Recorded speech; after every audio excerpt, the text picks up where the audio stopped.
mata bang.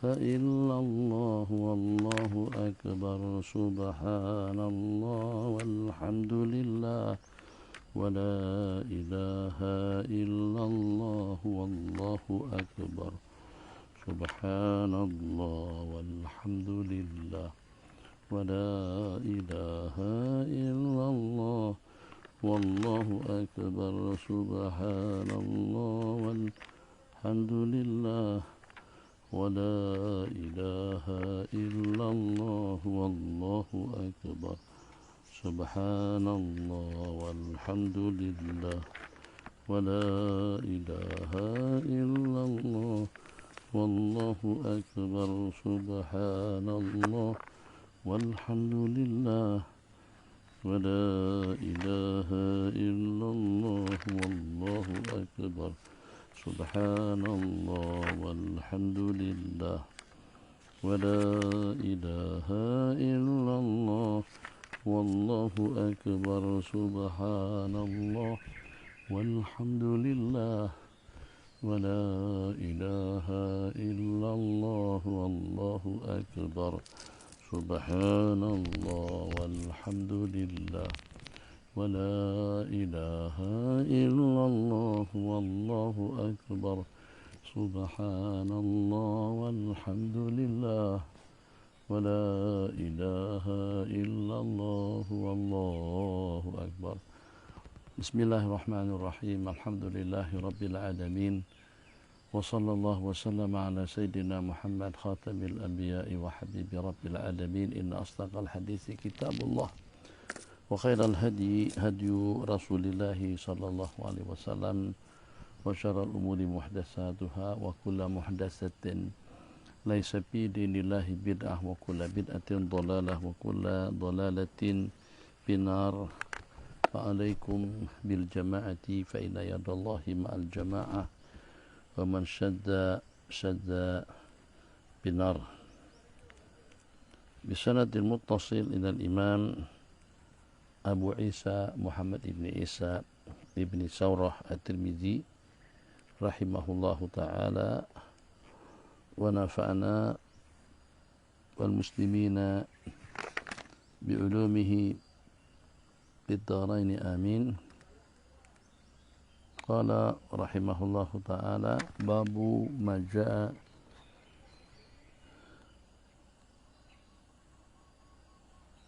bi surati Al-Imran,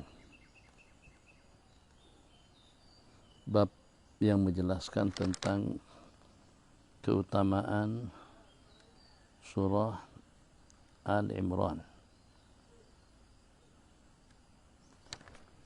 Riwayat daripada Sayyidina Muhammad bin Ismail ay al-Imam al-Bukhari rahimahullahu ta'ala qala akhbarana Hisham ibn Ismail Abu Abdul Malik al-Attar قال حدثنا محمد بن شعيب حدثنا إبراهيم بن سليمان عن الوليد بن عبد الرحمن أنه حدثهم عن جبير بن نفير عن نواس بن سمعان عن النبي صلى الله عليه وسلم قال يأتي القرآن وأهله الذين يعملون به في الدنيا تقدمه سورة البقرة وآل-عمران قال نواس وضرب لهما رسول الله صلى الله عليه وسلم ثلاثة أمثال ما نسيتهن بعد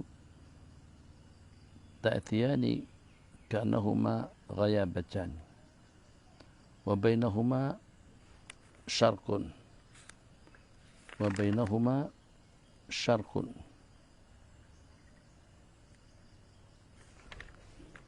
أو كأنهما غمامتان سوداوان أو كأنهما ضلة من طير صواف تجادلان عن صاحبهما. وفي حديث نواس أن النبي صلى الله عليه وسلم يدل على ما فسروا إذ قال النبي صلى الله عليه وسلم أهل الذين يعملون به في الدنيا. يقول الإمام الترمذي رحمه الله تعالى wa ada alaina min barakati wa min barakati salihin. Keutamaan surah Al-Imran, yatil Qur'anu, akan Allah bangkit Al-Quran dan ahlinya, akan Allah hadirkan Al-Quran dan ahlinya, alladzina ya'maluna bihi fid dunya, akan datang Al-Quran dan juga dengan ahli Quran mereka yang telah mengamalkannya di dunia, dengan didahului oleh surah Baqarah dan juga oleh surah Al-Imran. Jadi macam seperti rombongan, kumpulan daripada umat yang dimana Ahlul Quran tadi itu mempunyai suatu kumpulan khas yang hanya dengan mereka-mereka. Di depan mereka dua surah, surah Al-Baqarah dengan surah Al-Imran. Taqdamuhu suratul Baqarah. Nawas bin Sam'an meriwayatkan, dan baginda Rasulullah SAW membuat 3 perumpamaan, ma nasituhunna ba'du, aku tidak pernah melupakannya. Ada 3 perumpamaan yang Nabi kita buat tentang Al-Quran yang akan bersama ahlinya, yang dipimpin dan yang didahului oleh 2 surah daripada 114 buah surah, suratul Baqarah dengan surah Al-Imran. Ya'tiyani, 2 surah yang di depan tadi itu datang seakan-akan macam seperti dengan kumpulan daripada awan. Antara keduanya terdapat syarkun, pancaran cahaya. Jadi seperti lokomotif kepala kereta api yang di depan, antara keduanya terdapat pancaran nur, pancaran cahaya yang akan membawa menuju pintu gerbang surga ahli Quran yang senantiasa subati dengan Al-Quran di sepanjang hidup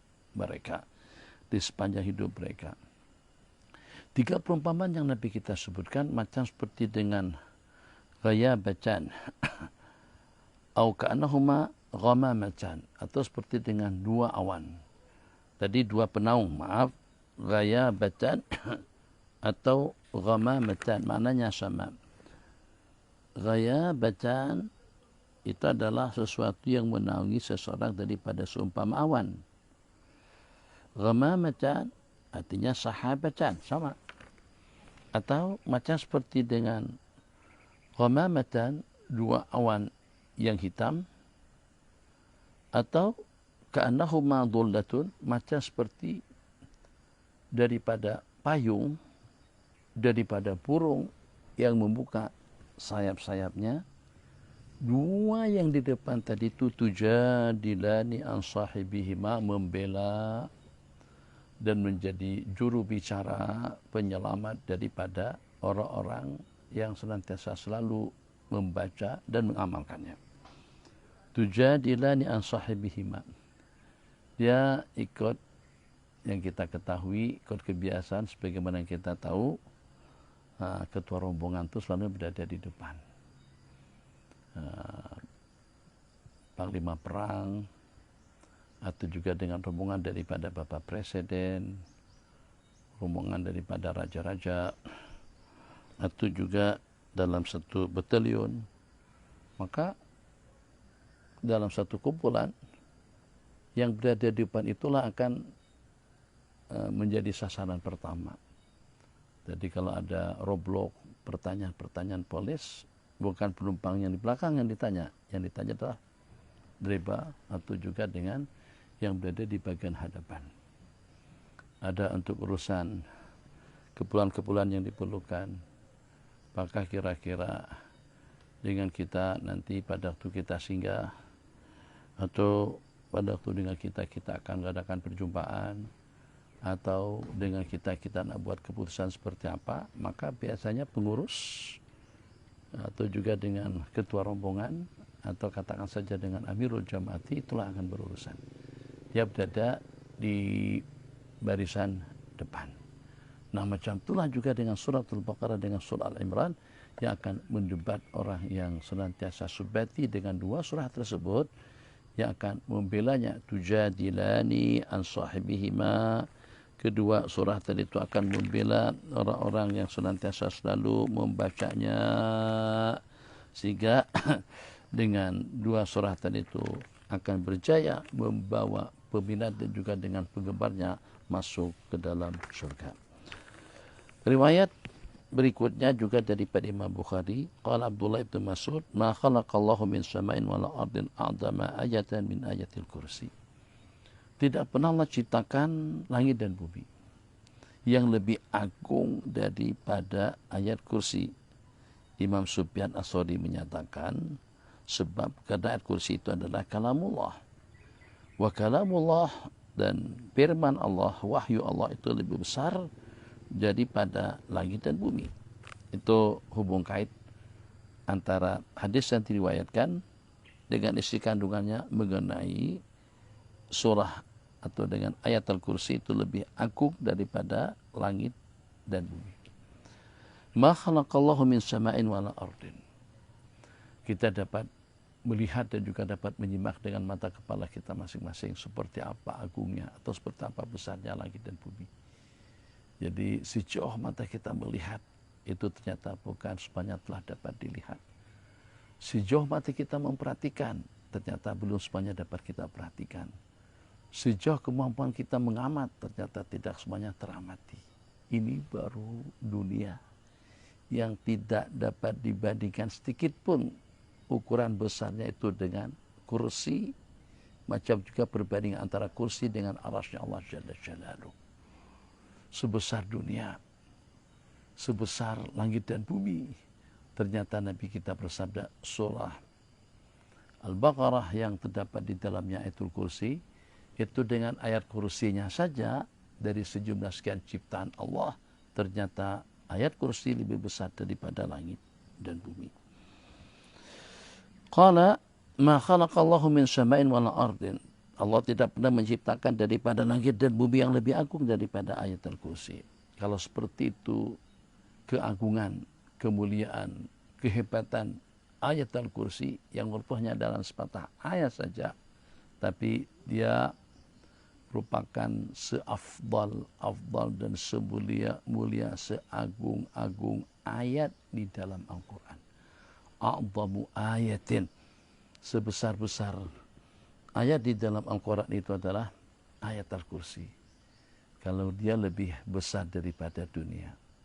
Sedangkan keperluan hidup kita sekarang ini di dunia, semampu kita mengejar, semampu kita mencari dan semampu kita mengumpulkan, tidak akan mungkin dengan kita dapat memiliki segala leluasa, segala kekayaan yang ada di dunia.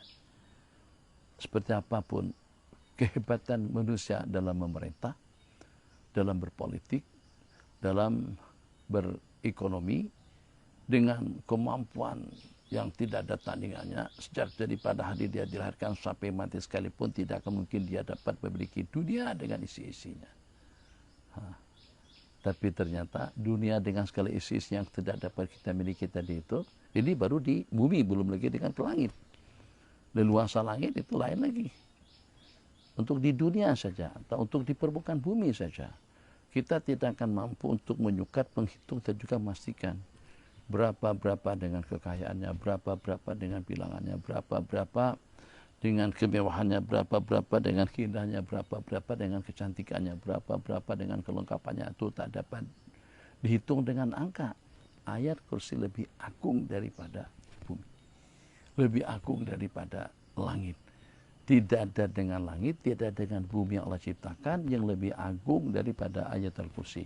Berarti secara mafhum ayat kursi itu boleh untuk mencapaikan kita memperolehi tentang sesuatu kemewahan yang ada di dunia. Berarti ayat kursi kalau mempunyai nilai seperti itu, berarti dengan kita boleh bertawasul dengan kemuliaan ayat kursi. Ya Allah Rahman Rahimin, ya Allah capaikan aku kepada hajat-hajat yang aku inginkan, capaikan aku kepada keinginan-keinginan yang aku harapkan, hasilkan dan campaikan aku kepada semua target dan juga dengan semua matlamat hidup yang aku angan-angankan. Insya Allah. dengan keagungan dan kemuliaan ayat kursi kita boleh mendapatkan anugerah atau juga dengan keinginan yang kita idam-idamkan. Bismillahirrahmanirrahim. Kita melangkah jauh dengan Al-Imam At-Tirmidzi daripada surah Fatihah, seafdal surah di dalam Al-Quran, kepada suratul Baqarah yang kalau pada waktu dibaca di tempat kediaman 3 malam berturut-turut atau 2 ayat yang terakhir, itu niscayalah dengan tempat kediaman daerah kita tidak akan didatangi, tidak akan dikunjungi oleh syaitan.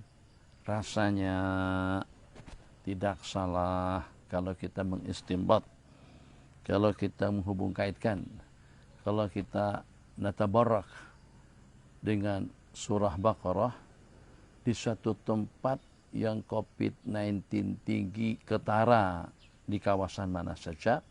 Coba masyarakat setempat berkenaan kumpul, baik berkelompok, kelompok atau tiap taman perumahan yang dikatakan situ adalah zona merah, baca beramai-ramai surah Baqarah.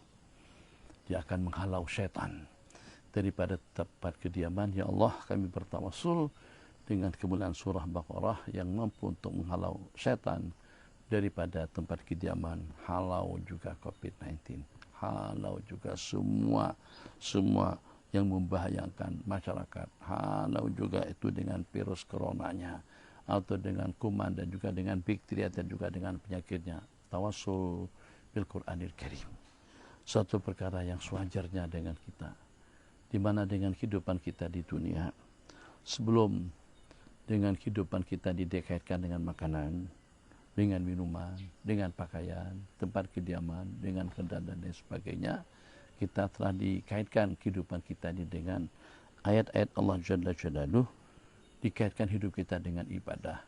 Tak ada dalam Al-Quran yang menyatakan bahwasanya dengan kita diciptakan untuk makan dan minum, untuk nikah kawin, untuk berpolitik dan berekonomi, untuk dengan budaya juga dengan sosialnya. Ayat yang diturunkan tentang maksud tujuan kita diciptakan oleh Allah Jalla Jalaluh itu adalah untuk ubudiyah, untuk pengabdian diri kita kepada Allah Jalla Jalaluhu. Wa ma khalaqtul jinna wal insa illa liya'budun.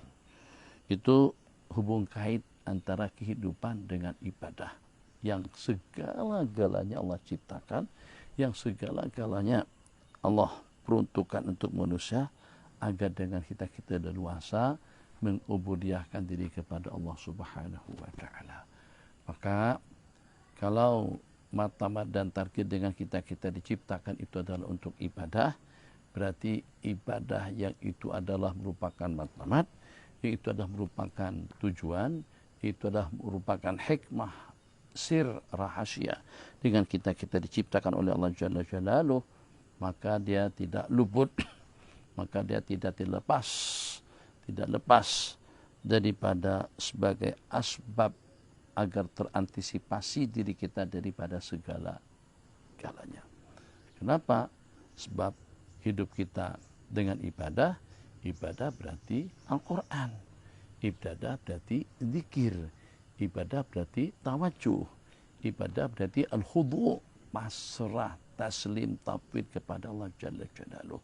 Ibadah berarti istighfar, ibadah berarti zikir, ibadah berarti amalan, ibadah itu berarti patuh dan taat, ibadah itu adalah manasik bitaqwallah. Jadi hubung kait antara ibadah dengan kita diciptakan oleh Allah Jalla Jalaluh itu memberikan isyarat semua masalah hal ihwal kalian dalam hidup itu akan dapat diatasi dengan if'al wala taf'al, dengan ubudiyahmu, patuh dan taatmu kepada Allah Jalla wa'ala. Tiap problem yang berlaku dalam kehidupan, tiap masalah yang kita hadapi, pasti itu ada kepincangan daripada sudut ubudiyah kita, daripada sudut pengabdian kita, daripada sudut komunikasi kita, daripada sudut hubungan kita dengan Allah Subhanahu wa taala. Itu yang mendatangkan bencana, itu yang mendatangkan musibah dan juga problem. Kalau pada itu dengan kita bertamasuk dengan hablillahil matin, kita senantiasa berpegang teguh dengan agama Allah Jalla Jalaluh, maka kita tidak akan terbiarkan. Jadi mungkin lebih kurangnya kita banyak perumpamaan yang dapat kita perumpamaan, banyak benda yang boleh dijadikan sebagai suatu perumpamaan. Bus dengan pemandunya, pesawat dengan pilotnya, kapal dengan nahkodanya, yang pada waktu dengan perahu-perahu yang terikat dengan kapal, kemana kapal induk pergi, perahu akan ikut. Kemana kepala kereta api mengarah, gerbong-gerbong di belakang akan ikut. Begitulah kita kalau pada waktu kita jadikan Al-Quran itu sebagai panutan dan ikutan dan juga sebagai imam dalam kehidupan kita.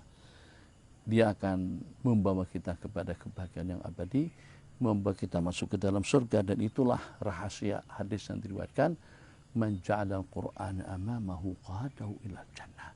Barang siapa menjadikan Al-Quran itu sebagai imamnya, dia akan membawanya masuk ke dalam surga.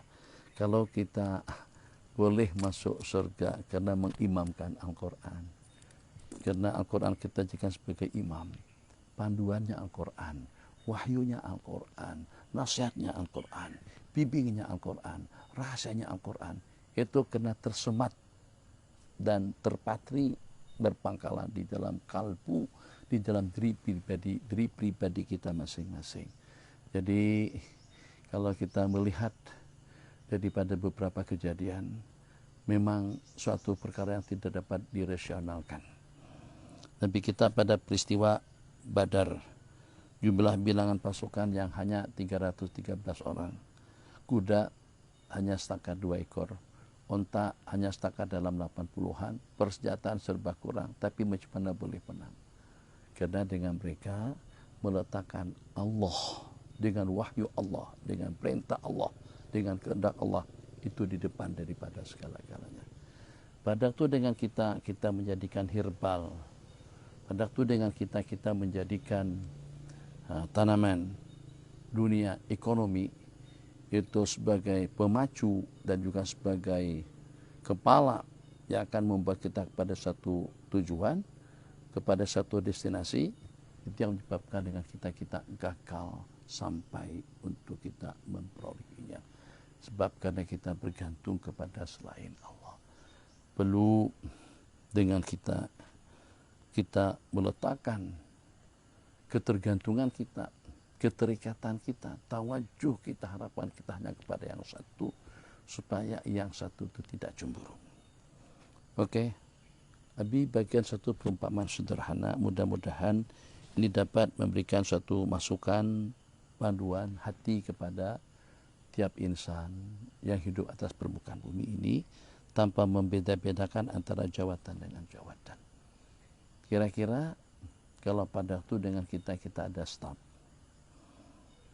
kita itu mempunyai beberapa tingkatan, kita klasifikasikan staf kru kita.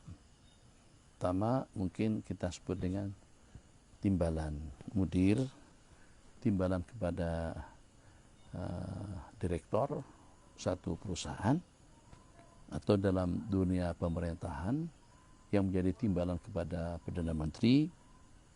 Kemudian berikutnya kabinet, menteri-menteri tiap bagiannya masing-masing. Berikutnya baru pada staf-staf ketua-ketua jawatan, pengurusi jawatan. Begitulah dengan lanjutannya. Jadi pada waktu dengan kita sebagai presiden, ke bawah dengan kita sebagai bapak, kita sebagai guru murabi, di saat melihat bawahan kita ingin mengambil alih wewenang daripada kita, maka dengan kita akan lakukan apa? Beberapa pilihan. Mungkin kita cegat, mungkin kita halang, mungkin kita berikan peluang, mungkin kita berikan kesempatan terlebih dahulu, atau juga kita lepaskan. Oke lah, kalau awak nak berurusan dengan staf saya, oke, tak apa. Kita tahu itu adalah wewenang daripada Perdana Menteri. Ternyata salah seorang daripada DU ataukah salah seorang daripada yang berhormat ingin memberikan solusi, memberikan penyelesaian atau memberikan jalan keluar atas satu masalah berat yang sedang dihadapi oleh orang ramai. Jadi kita tahu tentang perkara tersebut yang mungkin asbab musababnya itu daripada bos atau daripada pemimpin yang tertinggi. Asbab musababnya itu datangnya daripada Bapak Presiden atau juga daripada yang di Pertuan Agung. Maka pada saat rakyat minta penyelesaiannya dengan perantaraan ketua mukim atau dengan DU atau dengan wakil rakyat tanpa meluangkan waktu, tanpa mengambil suatu keputusan atau suatu tindakan yang lebih bijak, yaitu dengan minta waktu untuk berjumpa dengan Bapak Perdana Menteri atau juga dengan yang di Pertuan Agung.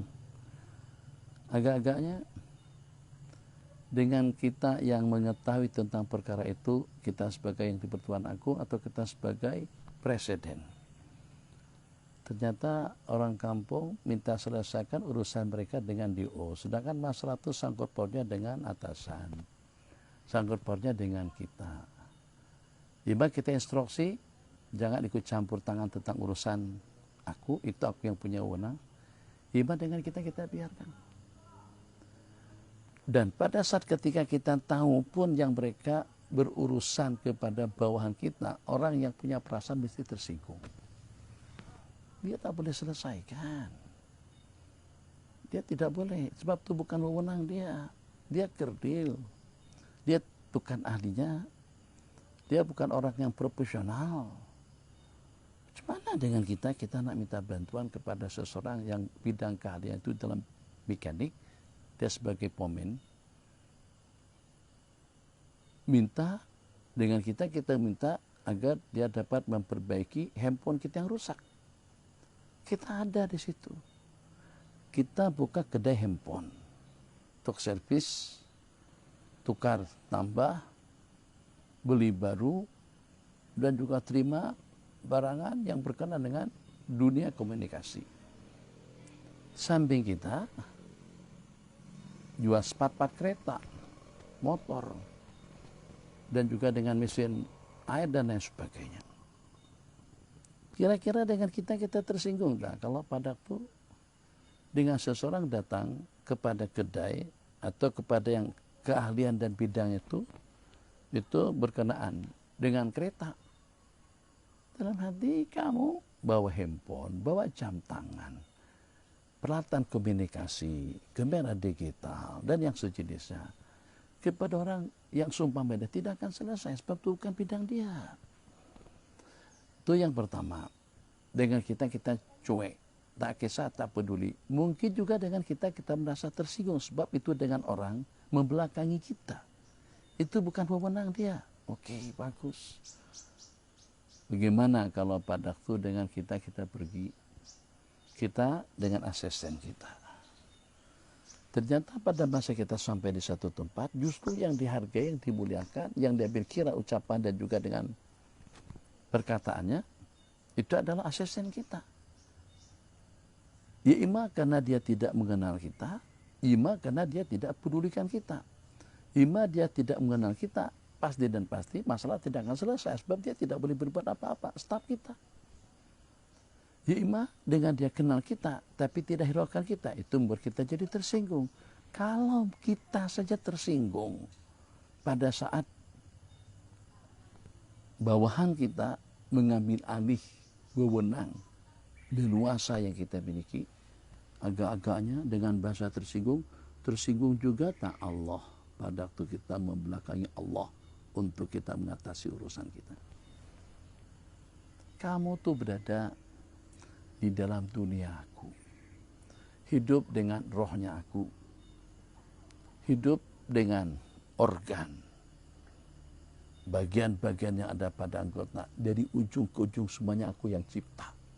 Rambut aku punya, hidung aku punya, tangan aku punya, mata aku punya, mulut aku punya, dagu aku punya, kaki aku punya, hati aku punya, semuanya miliknya Allah. Tak ada sepat-pat buatan manusia. Kalau ada dengan sumpah robot tidak boleh berbuat apa-apa, diprogramkan seperti apapun, tetap robot tidak sehebat manusia. Kau merupakan makhluk yang paling hebat, merupakan makhlukku yang paling istimewa, merupakan makhlukku yang paling agung. Aku sujudkan malaikat kepada Nabi Allah Adam sebagai makhluk atau sebagai insan yang pertama. Aku tadbir, aku kondisikan malaikat-malaikatku untuk mengawalmu, untuk mengikutimu, untuk menyertaimu, untuk bersamamu di mana saja kalian berada. Tak akan dapat dihitung dalam berapa banyak hafadzah para malaikat yang menjaga manusia. Sehebat dan seagung itu manusia, terus tidak mau kembali kepada Allah Jalla wa'ala, tidak mau patuh pada Sang Pencipta. Denyutan jantung kita yang berdenyut, Allah yang menghendakinya, Allah yang menentukannya. Hidup dan mati kita di tangan Allah. Maka jangan sampai kita menaruh harapan selain kepada Allah.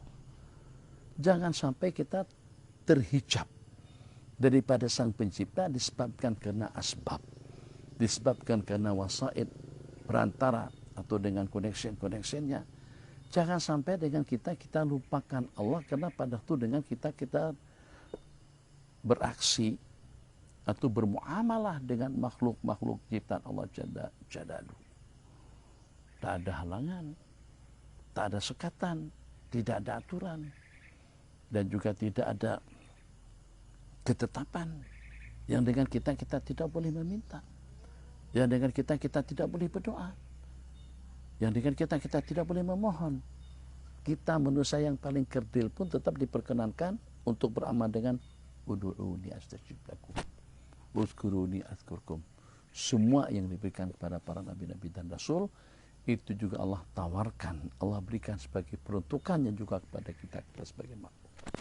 Maka selalu kita ingatkan kepada saudara-saudara kita dan juga kepada semua pihak, letakkanlah Allah di hadapan dalam mengatasi segala problem. Pasti dan pasti Allah akan tolong kita. Pasti dan pasti Allah akan berikan solusi dan juga jalan keluar kepada kita. Dengan seyakin-yakinnya, dengan penuh keyakinan, dengan penuh harapan, dengan penuh tawajuh kami kepada Allah Jalla Jalaluh. Hanya Engkau satu-satunya zat yang maha berkuasa atas segala-galanya dan yang mampu untuk mengatasi segala problem yang sedang kami hadapi. Di antaranya yang dunia, bukan dikira kita semata-mata lumpuh untuk mengatasinya. Wa makaru wa makarallah. Kalau itu adalah sebab karena dengan perang biologi, itu disebabkan karena olah manusia, itu disebabkan karena perbuatan degil orang-orang zalim dan diktator misalnya saja, tetap saja kita tidak hilang harapan dan juga tidak akan membuat kita lemas, lesu, cemas dengan firman Allah yang berbunyi wa makaru wa makarallah. Mereka makar, Allah juga makar. Wallah, dan Allah sebaik-baik al-makirin, yang menipu daya. Kalau mereka nak tipu daya kita, kalau mereka nak menyengsara dan juga menyakitkan kita, kalau mereka nak memperangkap kita dengan lembah kehancuran, Allah punya makar dan juga punya taktik untuk menyelamatkan, untuk memperisai dan juga memberikan jalan keluar kepada kita sebagai umat. Yang penting slogankan firman Allah yang berbunyi wa may yattaqillaha yaj'al lahu makhraja. Jadi betapa tidak bijaknya kita, betapa jahilnya kita pada waktu kita katakan kita jaga kita, kami jaga kami. Kalau kami jaga kami berarti penjagaan yang kerdil. Kalau kita jaga kita berarti penjagaan yang kurang. Manusia jaga manusia, manusia yang menjaga pun juga ternyata harus dijaga.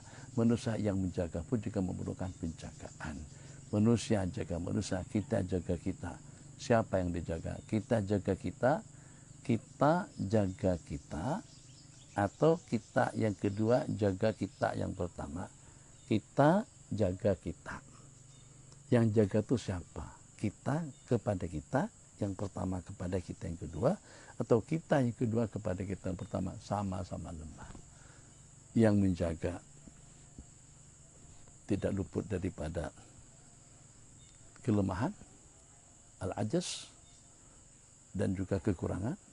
Yang dijaga pun juga seperti itu. Makna penafsirannya, kita jaga kita berarti kelemahan menjaga kelemahan, yang kerdil menjaga yang kerdil. Tak jadi.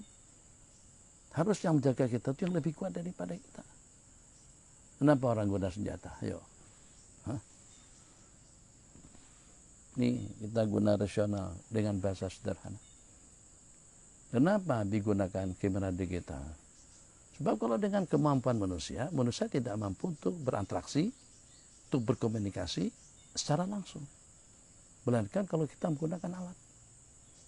Kenapa dalam pertarungan kita tengok dalam perkelahian asalnya adu otot dulu, tapi lepas itu karena merasa dia sering diserang, kena sasaran pukulan daripada lawannya, terpelanting berkali-kali, jatuh juga beberapa kali, akhirnya pemain kursi ambil kursi, pak. Kenapa? Karena dia berasa kursi lebih kuat. Kalau permainan lebih elit lagi, lebih ke atas lagi, terus lanjut dalam film-film pertarungan antara Bruce Lee dengan pemain daripada Amerika. Bruce Lee datang menyerang kumpulan madrasah silat atau juga dengan madrasah bela diri. Ternyata ini kubu Cina diketuai oleh Bruce Lee, yang sana kubu Jepun. Pada saat ketika Jepun kena serang sama kumpulan Bruce Lee itu, dengan Bruce Lee satu melawan satu, atasan sama atasannya, kalau sudah tercederakan, kalau sudah terkena sasaran serangan yang bertubi-tubi, dia akan ambil samurai. Kenapa guna pedang? Guna samurai kenapa? Karena kita merasa dia lebih kuat. Kenapa kita guna senjata? Karena kita merasa dia lebih kuat. Kenapa kita guna pistol?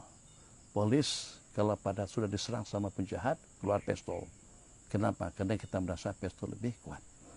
Kenapa pistol kita ketepikan? Kita ambil stand penembak. Kenapa itu kita ketepikan? Kita cari lagi itu dengan bom. Kita cari lagi dengan F-16, Patriot, Skat. Sebab karena kita merasa itu lebih kuat. Macam itulah juga sepatutnya. Kalau dengan kita sudah meyakini yang kekuatan kita ini ada had dan juga ada batasannya, maka dengan kita menumpang kekuatan dengan yang lebih kuat. Dalam pertarungan, perkelahian kita gunakan senjata. Padahal kita ada tangan, ada kaki, ada segala-galanya. Tapi akan lebih memungkinkan kita menang kalau kita guna senjata. Kenapa kita tidak minta pertolongan Allah? Allah tolong kita. Slogan kan, Allah akan jaga kita, akan selamatkan kita. Kita nih kalau pada waktu jadi atasan, seronok kita kalau pada waktu kita katakan sebagai atasan. Kita senang kalau pada waktu dengan orang menghargai kita sebagai ketua, memuliakan kita sebagai rektor atau juga sebagai direktur. Seronok kita. Nah, macam itulah juga. Tersinggung kita kalau pada waktu dengan kita sebagai ketua, tapi kita tidak dituakan. Allah yang maha agung, yang maha dengan segala-galanya. Kenapa tidak kita agungkan? Kenapa kita tidak bergantung untuk mendapatkan perlindungan? Allah jaga kita semuanya. Amin. Ya Rabbal Alamin. Bismillahirrahmanirrahim. Qala Rasulullah sallallahu alaihi wasallam tentang surah Kahfi, babu maja fi fadli suratil Kahf, bab yang menyatakan tentang keutamaan kelebihan surah Kahfi. Riwayat daripada Sayyidina Bara bin Azib, qala bainama rajulun, di saat seorang laki-laki membaca surah Kahfi, tiba-tiba dia melihat binatangnya tarkub, mengamuk-ngamuk. Kalau dengan sumpama kuda.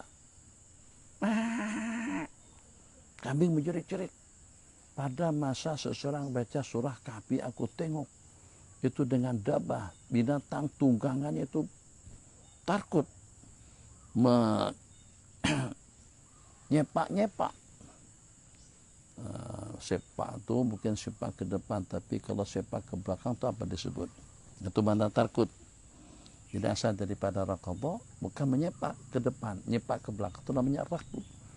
Jadi biasanya kalau dengan kuda dia tidak pandai menendang, dia tidak pandai menyepak. Dia angkat punggungnya plong.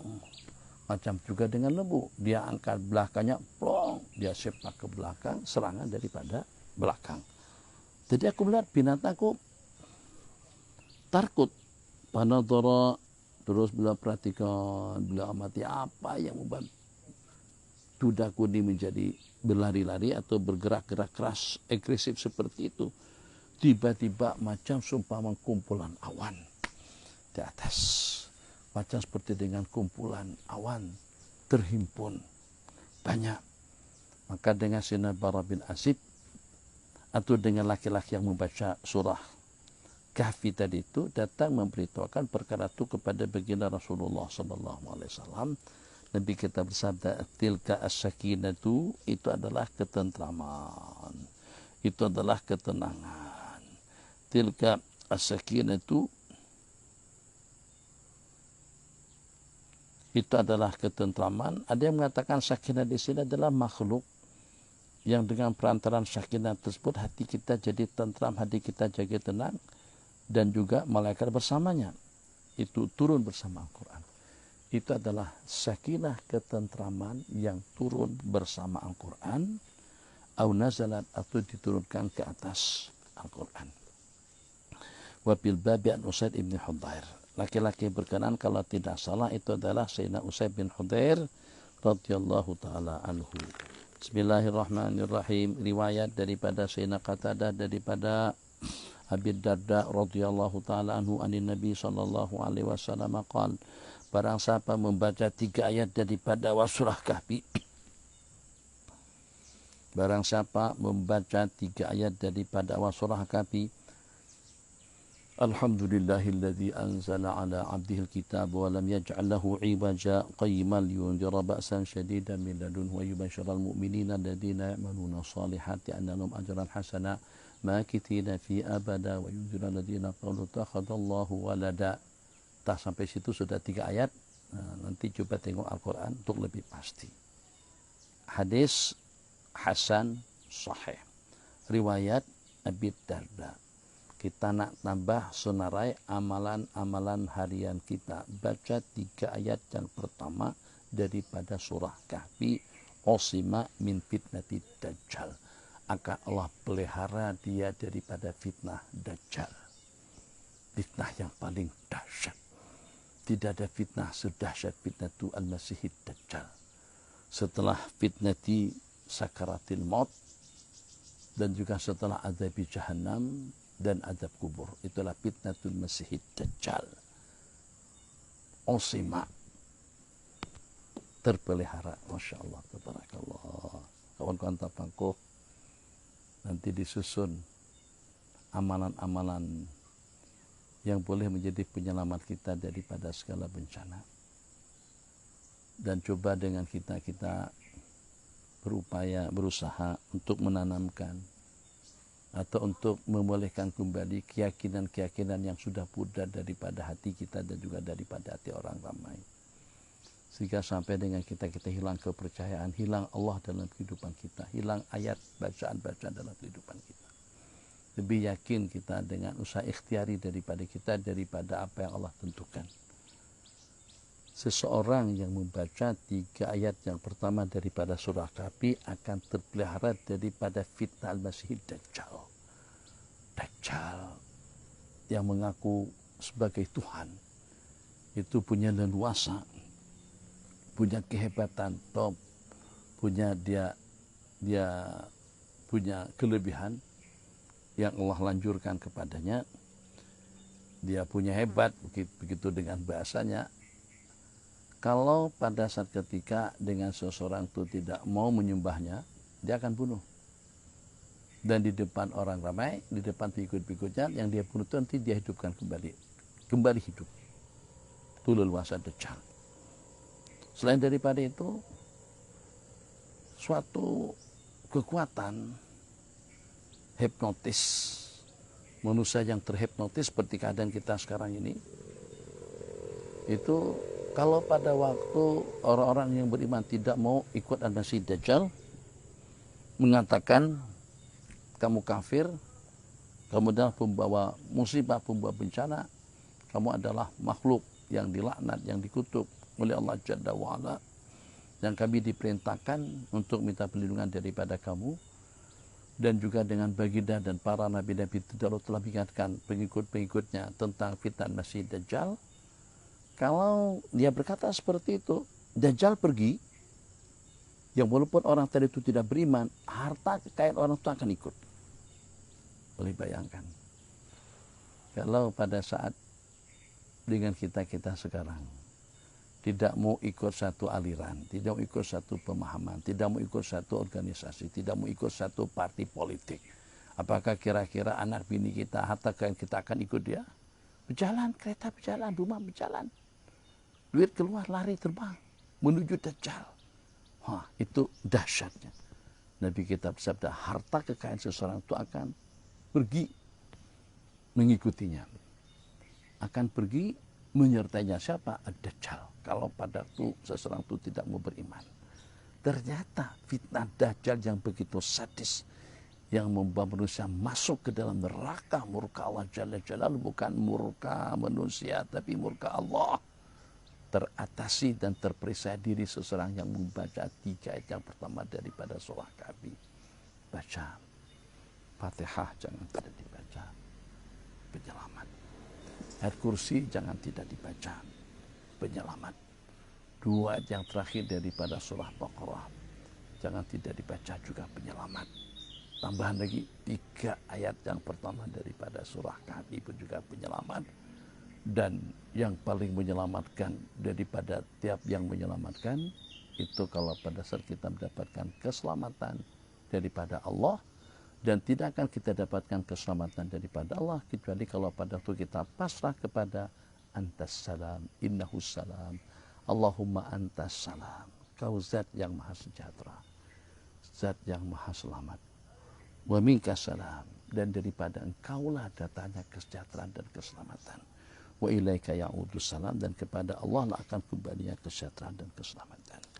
Hadis yang terakhir riwayat daripada Sayyiduna Anas ibn Malik radhiyallahu ta'ala anhu,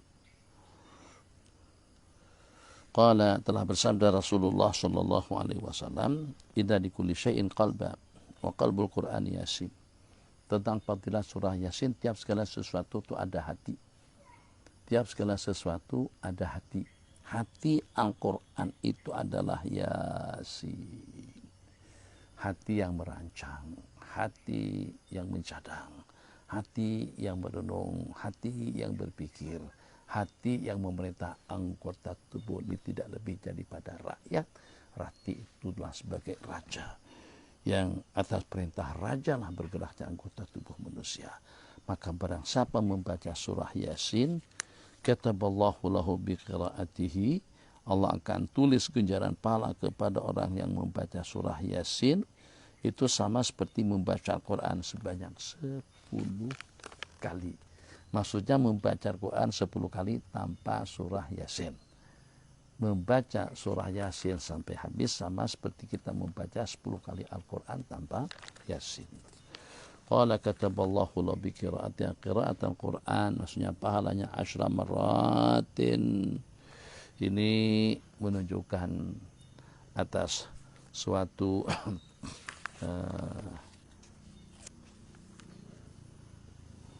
panduan yang telah kita sampaikan pada beberapa waktu yang lalu, dengan fadail suar yang kita baca satu persatu, dan insyaallah besok kita akan lanjutkan dengan fadilah surah Hamim Ad-Dukhan, menunjukkan bahwasanya Allah pilih-pilah, Allah beza-bezakan antara waktu dengan waktu, antara tempat dengan tempat, dan juga antara amalan dengan amalan. Hadza billahi taufik wa sallallahu ala sayyidina Muhammad. Bismillahirrahmanirrahim.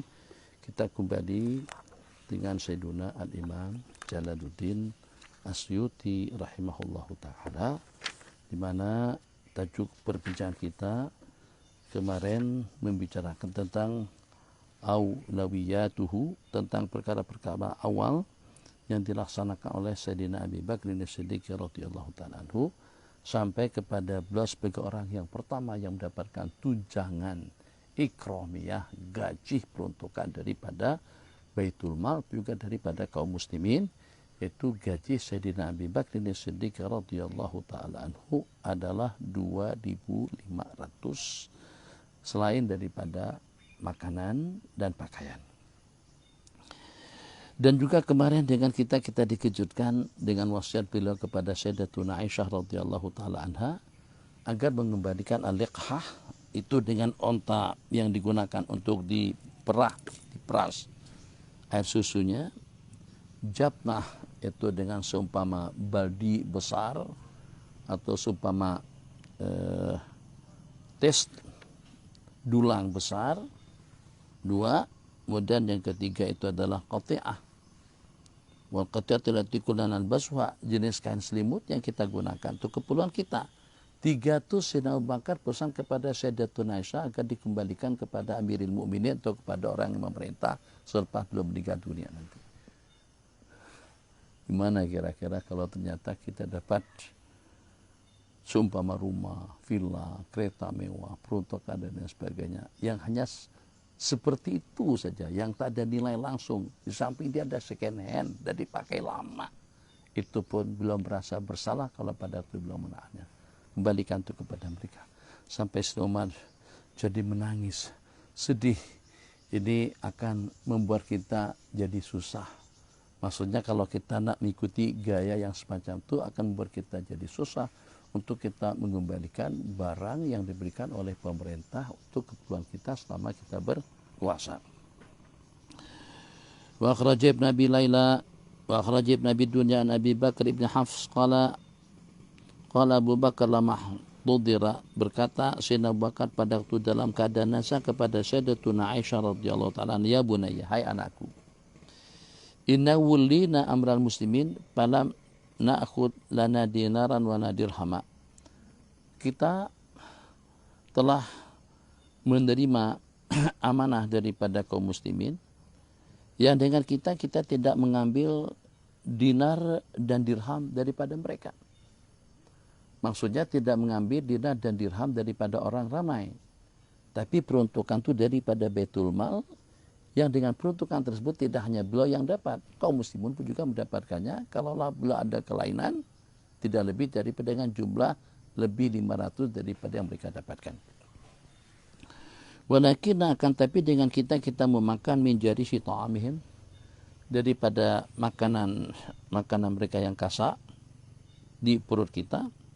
Walabisna, dan juga dengan kita memakai min khasyani thiyabib, dan juga daripada pakaian-pakaian mereka yang kasar atas tubuh kita,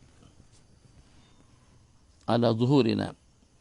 Wa innahu lam yabqa indana min pa'il muslimina qalilun wala katsir, dan juga tidak tersisa sedikit pun daripada kas uang negara yang berasalkan daripada fai, daripada terampasan, baik banyak itu juga sedikit, selain daripada hamba sahaya daripada Habasyah, dan juga selain daripada onta yang kita gunakan untuk menarik air. Qala wa jardu hadil qatibati, dan juga dengan jarat, maksudnya sepotong kain. Faidha mittu, apabila aku meninggal nanti, maka 3 benda hamba saya, onta dengan kain tersebut, serahkanlah ketiga-tiganya itu kepada Sayyidina Umar bin Khattab radhiyallahu ta'ala. Masya Allah, zuhud. Tak nak ingin terbabit dengan uang negara, tak nak ingin termakan, yang itu merupakan hak milik bersama daripada orang ramai. Agak-agaknya bagaimana seseorang pada waktu memerintah ternyata merasa lebih berhak daripada rakyat untuk menggunakan segala kekayaan yang ada di sebuah negara, pulaunya, tanahnya, pasirnya, lahannya, Sehingga sampai kalau pada waktu sudah menjadi pemimpin negara, merupakan orang yang paling banyak asetnya daripada kas, daripada uang, ataupun juga daripada harta negara. Itu yang kita lihat, yang kita dengar. Sudah memberikan jawaban pasti betapa berbeza ketaranya pemimpin-pemimpin dahulu dengan pemimpin-pemimpin yang menyusul kemudian. Wa minha, dan juga diantara daripada aulawiyatuhu, beliau adalah merupakan orang yang pertama yang membuat Baitul Mal. Baitul Mal artinya rumah harta. Berarti itu adalah tempat perbendaharaan negara. Jadi segala keperluan-keperluan yang diperlukan oleh rakyat, yang diperlukan secara emergensi, yang diperlukan dalam keadaan darurat, maka akan digunakan daripada uang kas negara. Yang pertama membuat Baitul Mal adalah Sayyidina Abi Bakr As-Siddiq radhiyallahu ta'ala anhu. Kharaja Ibnu Sa'ad an Sahl bin Abi Haythamah wa ghairihi anna Abu Bakar radhiyallahu ta'ala anhu kana lahu baitu malin bisanh. Sayyidina Abu Bakar mempunyai Baitul Mal di satu kawasan tempat yang disebut dengan Sanh. Laisa yahrusu ahadun. Anehnya Baitul Mal tak ada orang yang menjaga. Kita tapi Baitul Mal cukup dengan bank. Tapi dengan bank cukup dengan mesin ATM-nya saja. Itu ada pengawasan. Kalau tidak pun kita letak kamera. Takut kalau seandainya ada yang mencerobohinya. Ada yang membukanya. Yang ini Baitul Mal tak ada penjaga langsung. Faqila, terus ada yang menanyakan atau menyarankan, ala taj'al lahu alaihi man yahrusu, tidakkah sepatutnya ada seseorang yang menjaga Baitul Mal itu? Qala ala taj'al alaihi man yahrusuhu, qala alaihi qublun. Jadi kata beliau dia sudah ada kunci. Fakana yu'ti ma fi hatta yabrugh. Kuncinya itu bagaimana? Semua isi yang ada di dalam itu beliau kasihkan kepada al-mustahiqin. Baitul Mal itu tidak pernah terkumpul duit banyak. Tidak ada berjuta-juta, berbilion-bilion, triliun-triliun duit terkumpul itu tidak ada. Duit daripada rakyat untuk rakyat, daripada kas negara untuk kepentingan rakyat. Penjaganya, kofulnya itu adalah duit yang telah diberikan kepada semua orang yang berhak. Pada waktu masing-masing sudah mendapatkan peruntukan dan bagiannya lebih daripada cukup, tentu tidak akan ada bisikan hati untuk korupsi, untuk riswah, untuk curang, untuk khianat, untuk mengambil kas negara. Pada mantaqala ilal Madinati hawalahu, setelah beliau berpindah ke Madinah, beliau pindahkan juga Baitul Mal tadi itu. Baja'alahu fi darihi, Baitul Mal itu ada di rumah beliau. Faqadima alaihi malun, pernah datang harta banyak sekali daripada harta rampasan. Maka beliau pun mengagi-agikannya kepada fuqara inas, kepada orang-orang miskin. Yusawi, Sayyidina Abu Bakar memberikan pemberian daripada Baitul Mal kepada orang ramai, beliau samakan dalam pemberiannya. Yuqasim binasi bisawiyati. Jadi misalnya tua, muda, besar, kecil, laki, perempuan sebenarnya mendapatkan peruntukan yang sama. Aku tidak ingin membeza-bezakan antara satu sama lain. Semuanya tinggal di pemerintahan, di khilafah ini bernaung dan berlindung kepada pemerintahan yang diberikan amanah. Masing-masing punya hajat dan keperluan, tidak ada beza antara atas dan bawah. Sebab kalau kita berbicara tentang keperluan hidup sama-sama, macam orang perlu makanan, kita juga perlu makanan. Macam kita makan minum, orang juga perlukan makan dan minum. Macam kita perlukan pakaian dan tempat tinggal, orang juga semacam itu. Jadi tidak berarti yang akan dapat menikmati keindahan-keindahan rumah yang indah, makanan yang sedap, itu kalau orang kaya. Kalau orang miskin tidak akan merasakan yang semacam itu, tidak. Kalau pada waktu makanan yang lezat, terasa lezat di mulut orang kaya, juga terasa lezat di mulut orang miskin. Kalau dengan kereta mewah terasa nyaman dan nikmat bagi orang yang memilikinya karena dia punya duit, orang yang tidak memilikinya pun juga akan merasakan keselesaan, kerendahan, tempat tinggal, sesuatu yang lebih daripada yang lain.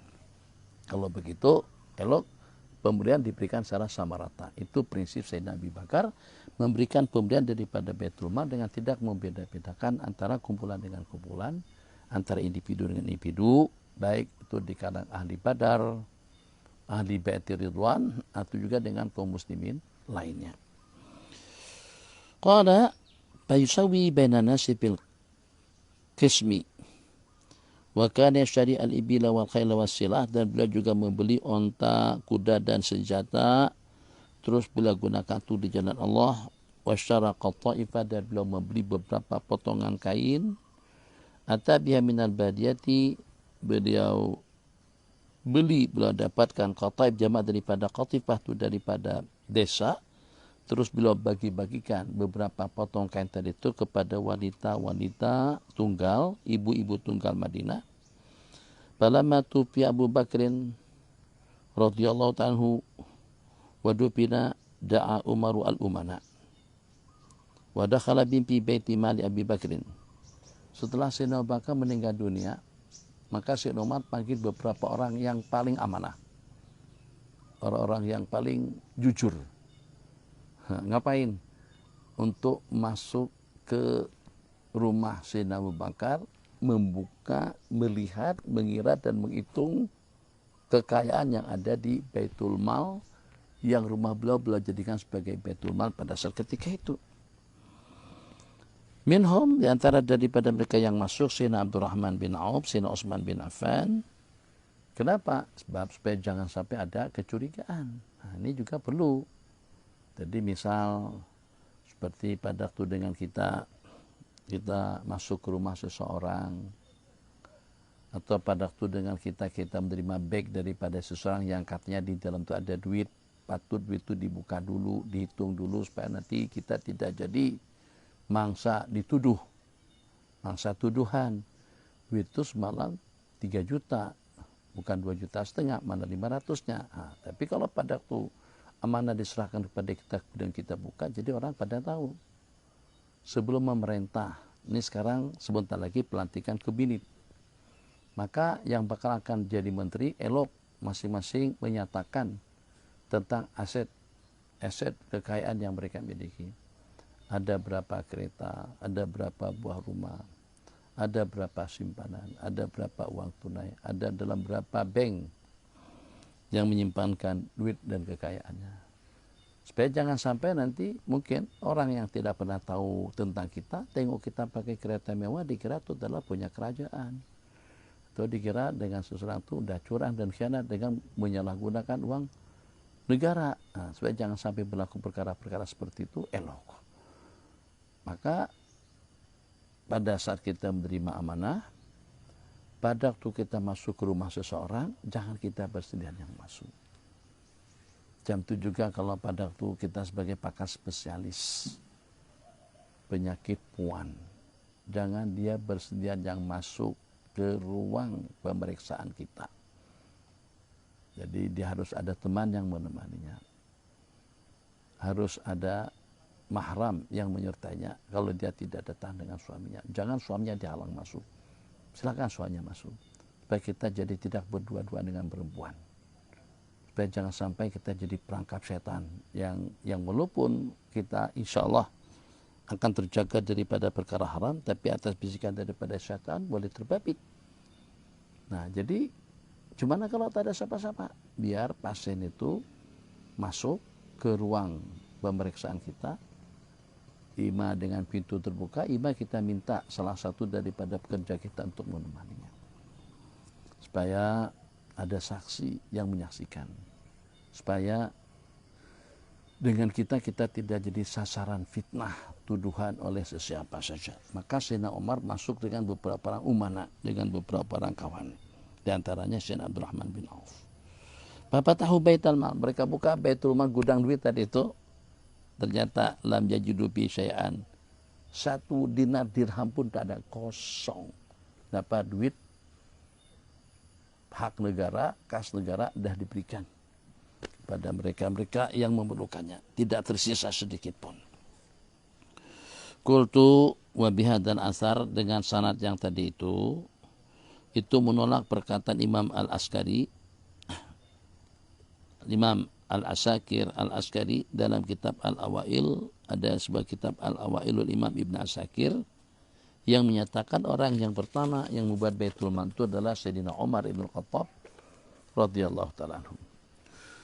Wa innahu, dan sesungguhnya tidak ada Baitul Mal dengan baginda Nabi dan juga dengan Sayyidina Abu Bakar.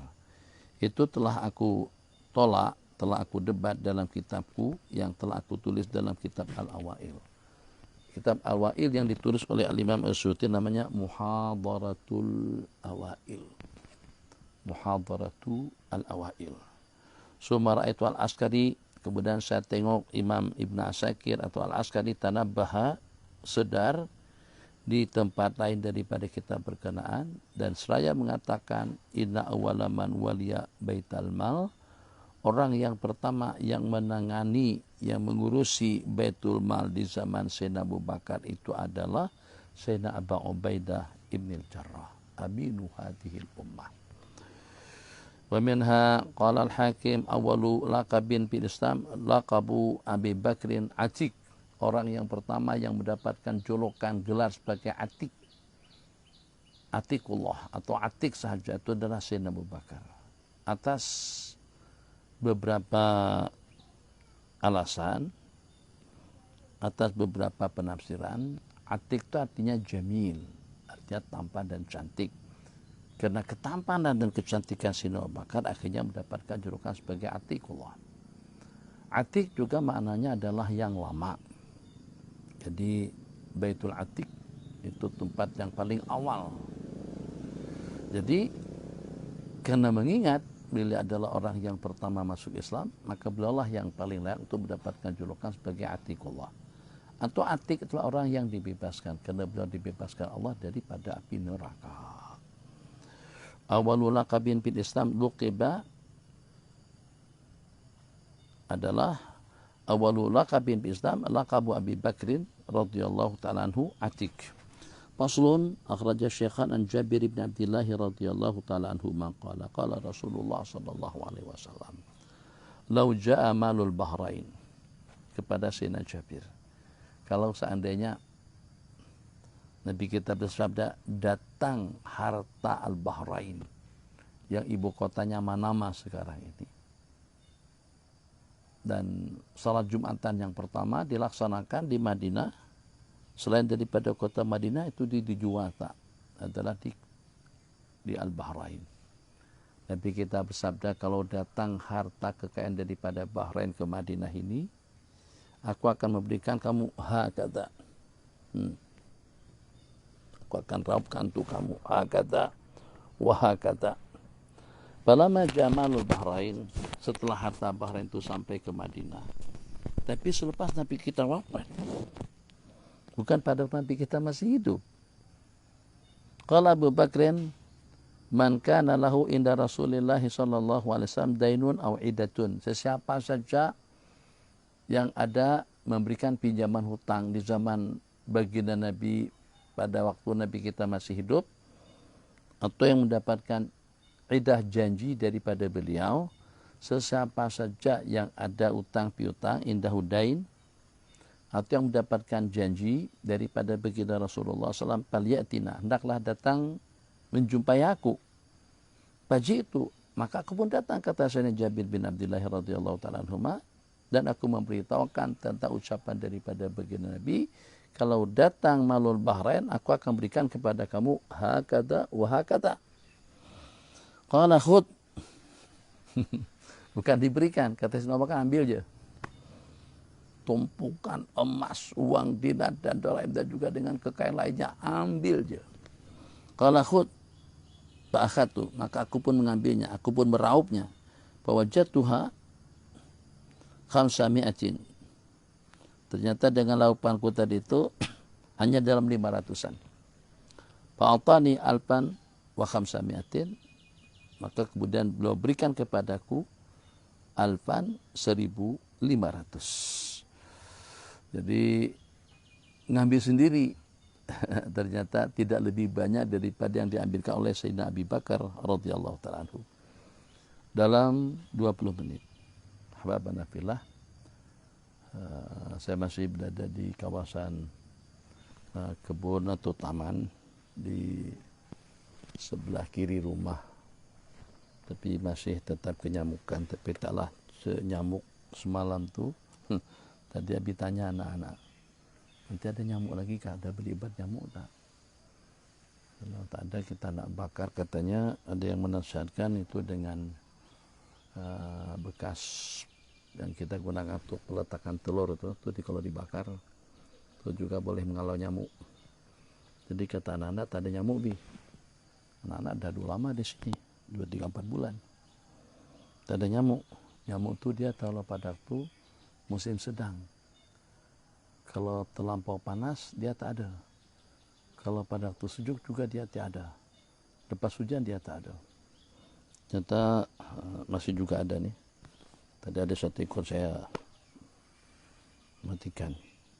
Tapi tidak seganas nyamuk-nyamuk yang semalam. Masih ada lagi bekas di sini sedikit nih. Alhamdulillah. Khair. Sehat.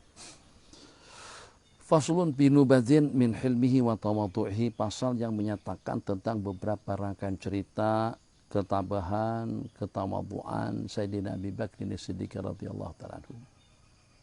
Ya Allah ya Rahman Rahimin, memang pasti dan pasti kami ini bukan Sayyidina Abu Bakar, bukan Sayyidina Umar, bukan sahabat, bukan aulia, bukan nujaba, bukan abdal, bukan nuqaba, bukan juga al-ghaus, al-autad. Kami adalah kami, dengan segala kekurangan yang kami miliki, dengan segala ketaksiran yang terkumpul lengkap komplit pada diri kami. Tapi kami mencintai orang-orang yang kau cintai. Kami menghormati mereka-mereka yang kau muliakan. Kami mendambakan syafaat dan pertolongan daripada orang-orang mulia pada hari pembalasan nanti.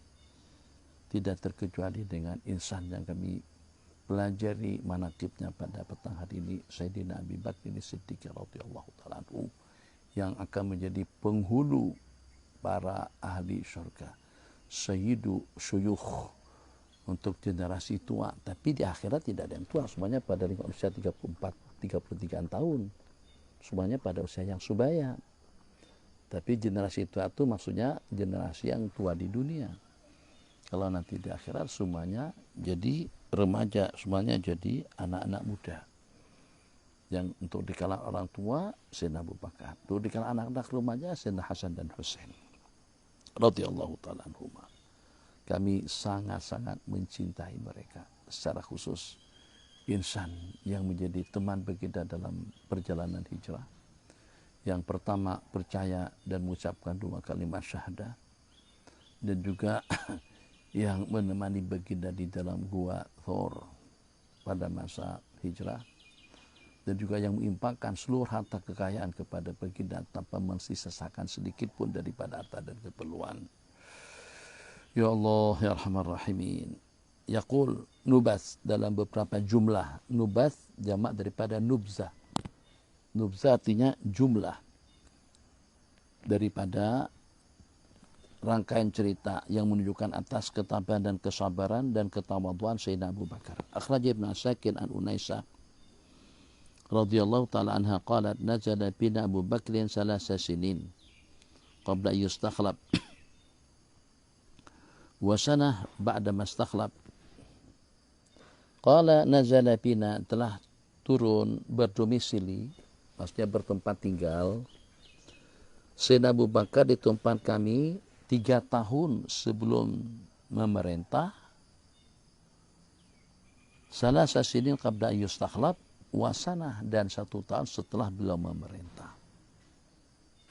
Pakana jawari al-hay, maka sesungguhnya wanita-wanita kampung, wanita-wanita taman, anak-anak gadis, anak-anak tempatan, ya'tinahu bighanamihinna fayahlibhunna lahunna. Jadi dengan anak-anak perempuan, Jawa itu asal maknanya jamak daripada jariyah, artinya anak perempuan yang belum dewasa. Kalau sudah gedean, dewasa sebut dengan imro'ah. Kalau masih kanak-kanak sebut dengan jariyah. Jadi anak-anak perempuan datang kepada Sayyidina Abu Bakar membawa kambing-kambing mereka. Terus beliau perahkan air susunya untuk mereka. Maksudnya khidmat untuk masyarakat kampung. Jadi ala kulli hal, yang walaupun kita tak pernah lakukan, tapi rasanya mesti ada cara-cara tersendiri, cara-cara tertentu untuk kita memerah puting susu kambing. Entah lajukah memerahnya pelan-pelan terus seperti apa, itu pasti ada teorinya. Nah, jadi dengan mereka berdatangan bawa kambing, minta khidmat Sayyidina Abu Bakar untuk memerahkannya. Tawadhu. Bukan hanya sebelum memerintah, sebelum beliau memerintah pun beliau mulia. Ini adalah orang pertama setelah Rasulullah SAW. Bila ada orang yang awal masuk Islam, beliau adalah sebagai penasihat baginda Nabi yang pertama. Dan setelahnya adalah Sayyidina Umar bin Khattab. Yang keduanya adalah Sayyidina Umar bin Khattab radhiyallahu ta'ala anhu. Jadi baik itu sebelum belum menjadi khalifah atau juga setelahnya, tidak ada rasa segan untuk khidmat kepada masyarakat. Wa kharaja Ahmadu bi Zuhdi an Maimun ibni Mihran qala ja'a rajulun ila Abi Bakrin as-Siddiq, datang seorang laki-laki kepada Sayyidina Abu Bakar, faqala assalamu alayka ya khalifata Rasulillah. Qala min baini haula'i ajma'in. Datang seorang laki-laki kepada Sayyidina Abu Bakar dan seraya mengucapkan assalamu alayka, salam sejahtera kepada engkau wahai khalifah Rasulullah sallallahu alaihi wasallam. Kata beliau, hanya cuma untuk aku bersendirian di kalangan mereka ini. Allah. Kan kalau kita buat semacam itu pun apa sih masalahnya? Assalamualaikum tuanku, sejahtera tuanku. Kita yang di samping, yang kita bukan adik-beradik atau kita tidak ada kena mengena, atau kita sebagai rakyat biasa yang ada di samping tuanku, kita tidak merasa tersinggung. Kalau ada orang tanya bagaimana keadaan tuanku, kalau pada waktu ada orang datang mengucapkan assalamualaikum tuanku, salam hanya khusus kepada tuanku saja, kita tak tersinggung. Sayyidina Abu Bakar komplit, kau ucapkan salam cuma hanya kepada aku di saat aku sedang bersama mereka. Sepatutnya assalamualaikum kepada mereka semuanya, jangan khususnya kepada khalifah Rasulullah semata-mata. Sekecil itu tuh beliau sudah merasa bersalah kalau pada saat orang mengasingkan, melainkan muamalahnya dengan aku dibezakan daripada orang ramai karena aku menjadi khalifah. Akhirnya dengan salam mereka sudah berubah seperti itu. Bismillahirrahmanirrahim. Qala min baini haula'i ajma'in. Salam sejahtera hanya kepada aku sendirian di halayak mereka ini ke semuanya. Wa kharaja Ibnu Asakir an Abi Shalih Al-Ghifari radhiyallahu taala anhu anna Umar bin Al-Khattab radhiyallahu ta'ala anhu kana yata'ahadu ajuzan kabiratan amya. Riwayat daripada Abi Shalih bahwasanya Sayyidina Umar Ibn Khattab radhiyallahu ta'ala anhu memperhatikan, maksudnya mengkhidmah dan melayan seorang perempuan tua buta. Perempuan tua buta, sudahnya tua buta lagi. Di mana? Di ba'di hawashi al-Madinati minan lail. Di pinggiran-pinggiran kota Madinah di malam hari. Malam hari Sayyidina Umar datang untuk memberikan makanan. Ya Allah. Kalau tidak disuruh, tidak diperintahkan untuk menjadi pemimpin, tak payah jadi pemimpin lah. Kecuali kalau mampu untuk menyantuni rakyat macam seperti yang diceritakan. Ke pelosok-pelosok, ke daerah-daerah, ke pedalaman-pedalaman. Kita kalau ada pun yang semacam itu di kalangan pemimpin-pemimpin dunia Islam sekarang ini, paling nak dapatkan sokongan. Nak supaya dapat pangkah jadi pada orang yang didatangi dan dikunjungi. Tapi itu bukan tabiat dan juga bukan sifat yang semula jadi fitrah yang ada pada diri seseorang. Sayyidina Umar bukan melayan orang-orang yang ada di kota Madinah, yang berada di luar bandar, yang berada di pinggiran-pinggiran kota pun juga mendapatkan layanan yang sama daripada beliau. Untuk apa saja di situ? Yasqilaha wa yaqumu bi amriha, memberikan air, menuangkan air kepadanya, dan juga mengurus segala keperluan yang diperlukannya. Fakana idza ja'aha wajada ghairuha sabaqa ilaiha. Fa aslaha ma aradat fa ja'a ghaira maratin kaila yusbaq ilaiha farasadahu Umar. Maka dengan perempuan yang berada di pinggiran kota, tua buta, yang sangat-sangat memerlukan bantuan daripada sesiapa saja. Tiap kali si Umar datang ke tempat perempuan tadi itu, ternyata sudah ada orang duluan datang melayannya. Jadi tengok rumah udah kemas, misalnya lah, udah bersih, piring mangkuk udah dicuci, rumah sudah rapi, ada direbuskan, masakan sudah ditanakkan, sajian hidangan tinggal dimakan. Heran, Sayyidina Umar datang ke situ, pada waktu datang ternyata sudah ada orang yang datang duluan sebelum beliau. Bahkan idza jaa wajada ghairuha sabaqahu. Tiap kali datang menemui perempuan itu, ternyata sudah ada seseorang yang telah mendahului beliau. Fa aslaha ma aradat, untuk mengaturkan apa yang dikehendaki. Faja'aha ghaira marratin.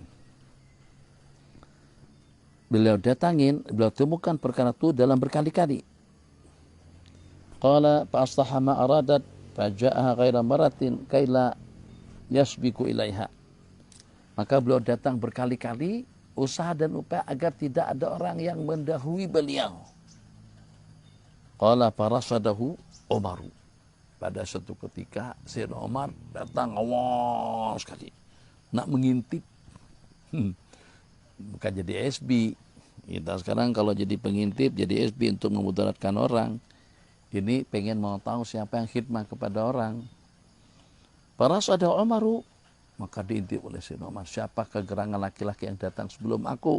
Ternyata yang datang sebelum beliau adalah Sayyidina Abu Bakar radhiyallahu taala anhu. Qala alladhi atiha, yang pada saat ketika itu beliau sudah menjadi khalifah.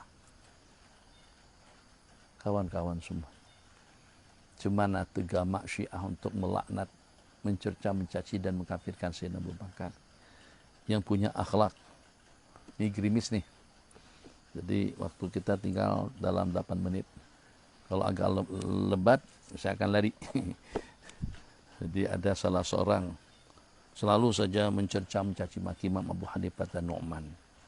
Selalu mencaci maki dan mencerca beliau. Pada saat ketika laki-laki tadi itu mendengar satu ungkapan kata-kata yang dimana seseorang itu mengatakan, saya lari daripada rahmat Allah. Dan saya tidak takut neraka. Saya tidak mengharapkan surga. Dan sholat tanpa wudu, bahkan sholat tanpa ruku dan sujud. Kadang-kadang bersaksi atas sesuatu yang tidak dilihat. Jadi si laki-laki degil yang membenci Imam Abu Hanifah tadi itu, karena tidak ada tempat untuk bertanya yang mampu untuk memberikan jawaban kecuali beliau, datang bertanya tentang perkara itu. Jadi kata Imam Abu Hanifah itu wali Allah yang lari daripada rahmat, yang tidak mengharapkan surga dan tidak takut dengan neraka, bersaksi atas sesuatu yang tidak dilihat, sembahyang tanpa ruku dan sujud dan juga tidak berwudu. Jadi bingung laki-laki tadi itu, macam mana? Ini berepek betul, merapuh dengan jawaban seperti itu, macam mana? Itu boleh dikatakan wali, sembahyang tanpa wudu. Kata beliau, kalau saya rungkaikan, kamu tidak lagi mencerca mencaci maki aku. Nggih, tak lagi dah. Tak lagi mencerca mencaci maki Tuhan. Hujan semakin lebat. Tak apa, takkan basah aja. Mudah-mudahan ini akan jadi rahmat. Mudah-mudahan akan jadi penghapus dosa kesalahan dan juga penanggal penyakit daripada tubuh kita dan semuanya. Mudah-mudahan dengan hujan yang membasahi permukaan bumi Perak pada saat ketika ini akan membesmi dan melenyapkan kuman-kuman penyakit bakteria dan juga tidak terkecuali dengan virus COVID-19 dan juga untuk negeri-negeri di Malaysia dan Nusantara kesemuanya. Ya Allah, Kau turunkan rahmat kepada kami, sertakan juga dengan pembesmi pelenyap COVID-19 sehingga kehidupan kami kembali seperti keadaan tahun-tahun yang sebelumnya. aman damai. Dan juga sebagaimana hujan kau turunkan untuk membasahi tubuh kami, basahilah juga tubuh-tubuh kami dengan iman dan yakin. Dengan tetesan air hujan yang menyiram permukaan bumi Nusantara, yang senantiasa selalu daripada masa ke semasa, siramilah hati kami dengan nur ilmu dan hidayah, dengan nur iman dan yakin. Siramilah hati-hati kami dengan iman dan yakin, dengan al-iman ar-rasih, dengan iman yang kuat dan mantap, dengan keyakinan yang kuat, sehingga akan membuat kami patuh dan taat, bakti dan setia kepadamu dan juga kepada agamamu ya Allah. Menjadi pejuang-pejuang muslim yang hidupnya hanya untuk agama, yang hidupnya hanya untuk kebaikan, hidupnya untuk mendapatkan rahmat dan ridha, hidupnya untuk membela kebenaran, hidupnya untuk membenteras kemaksiatan dan kemungkaran, sehingga kami layak terkumpul dengan golongan as-sabiqun ulaikal muqarrabun fi jannatin na'im sullatu minal awwalin wa sullatu minal akhirin. Jadi tergolong kami dalam kumpulan yang di depan, yang terdahulu, sebagian daripada yang terdahulu, sebagian daripada yang menyusul, kumpulan yang lebih istimewa daripada kumpulan ashabul yamin yang akan menerima dokumen mereka dengan tangan kanan. Ya Allah, hilangkan dengan perhatian hujan yang kau turunkan kotoran-kotoran yang ada di dalam hati manusia dekil, kotoran-kotoran kezaliman dan kediktatoran, hasad, dengki, ria, ujub, degil, angkuh, sombong, takabur, dan juga dengan egoisnya. Lenyapkan, sejukkan hati mereka dengan iman dan yakin, dengan rahmat dan maghfirah-Mu. Berikan anugerah, berikan ketentraman dan ketenangan, berikan keafiatan, kesejahteraan dan keselamatan. Berikan taufik dan hidayah kepada putra-putri kami ya Allah, yang berada hidup dengan kami atau juga yang jauh daripada tatapan pandangan kami. Anak-anak kami yang ada di sana sini, ada di Maroko, ada di Bogor, juga ada di sini. Istri keluarga kami ada di sana, ada di sini, ada di situ, dan juga dengan adik-adik kami semuanya. Jadikan kami kumpulan yang patuh dan taat, yang senantiasa setia kepada agama. Jadikanlah kami kumpulan alladzina yuqimunas shalah wa muqimis shalah, kumpulan yang mendirikan sembahyang, kumpulan yang senantiasa patuh dan taat. Jangankan hanya dengan melaksanakan salat dan 5 waktu, tapi justru juga dengan salat tahajudnya, dengan salat witir dan juga dengan salat duhanya, dengan salat awabid dan juga dengan rawatibnya. Allah, berikan kelonggaran, berikan kemudahan, berikan taisir pada kami semuanya, untuk kami bakti dan taat, untuk kami menghabiskan usia kami dalam ketaatan, menghabiskan waktu kami dalam ibadah, menghabiskan peluang kami dalam berzikir dengan-Mu ya Allah Ar-Rahman Rahimin. Dengan anugerah yang Kau curahkan kepada kami detik-detik ini, dengan hujan sejak daripada pagi dan juga pada hari-hari sebelumnya yang membasahi permukaan bumi Nusantara, siramkanlah hati kami dengan nur iman dan yakin, dengan nur iman dan takwa, dengan nur yakin dan maghfirah, dan juga dengan nur ma'rifatillah ya Arhamar Rahimin. Ini dengan tetesan air hujan yang telah membasahi permukaan bumi Nusantara secara umumnya, dan juga dengan bumi Malaysia secara khususnya, akan menjadi asbab, akan tumbuh dan bertunasnya benih-benih iman, yakin dan takwa di dalam hati kami, sehingga ibadah dan ubudiyah tidak lagi menjadi satu beban, menjadi suatu kenikmatan, menjadi suatu kebahagiaan. Allahumma arihna biha ya Bilal. Ya Bilal, Nabi kita berkata kepada Sayyidina Bilal, arihna biha, rehatkan, tentramkan, sejukkan, nyamankan, bahagiakan kami biha, maksudnya dengan sembahyang. Bukan mengeluh atau merasa terbebani, masuk waktu lagi, sembahyang lagi. Tidak. Justru Nabi kita berkata kepada Sayyidina Bilal, arihna biha, rehatkan kita, berikan ketenangan. Macam seperti kita, yuk kita ngopi dulu, yuk kita nyahi, mengeteh dulu, minum teh dulu, yuk kita nonton dulu, yuk kita pergi ke tempat rekreasi, taman, pemandangan indah, atau kita santai istijmam di situ. Macam tu peranan salat dalam kehidupan kita.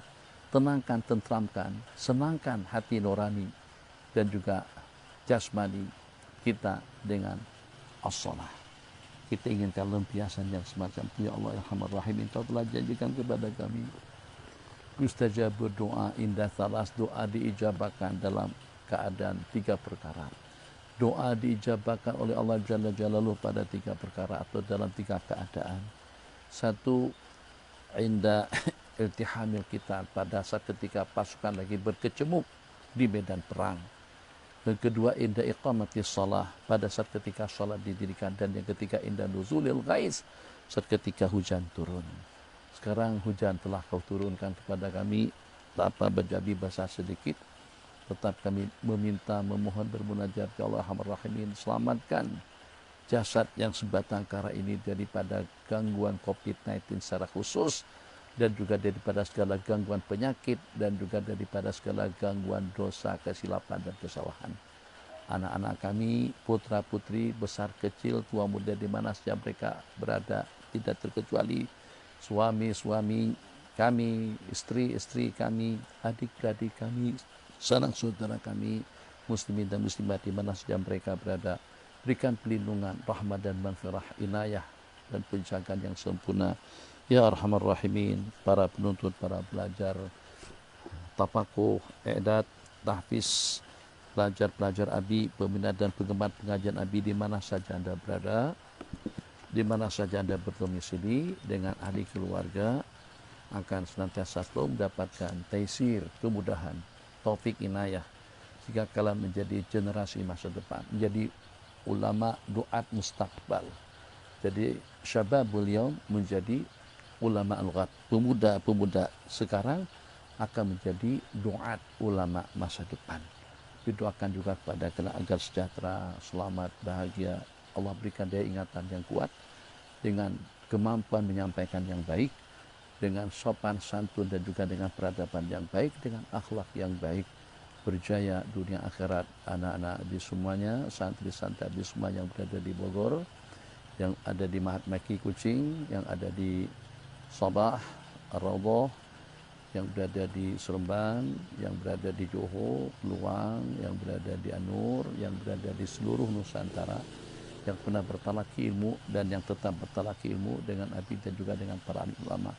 Allah berikan kesejahteraan, kebahagiaan dunia dan akhirat, selamat dunia akhirat, masuk surga bighairi hisab. Sederas hujan yang turun, kalau tidak deras dengan gerimis seperti ini pun, ya Allah, kami akan bahagia dengan mendapatkan percikan rahmat dan maghfirah, dengan percikan maghfirah dan ma'rifah daripadamu, ya akramal akramin wa ya arhamar rahimin. Wa sallallahu ala sayyidina Muhammad wa ala alihi wa sahbihi wa salam. Wassalamualaikum warahmatullahi wabarakatuh. Amin ya rabbal alamin. Allah, minta maaf nih nak tutup, yang tepat mengopnya tuh Bang Azri tak ada. Nak tutup lagu mana? Begini kah? Okay. Ya, ke bawah. Bismillahirrahmanirrahim. Assalamualaikum warahmatullahi wabarakatuh.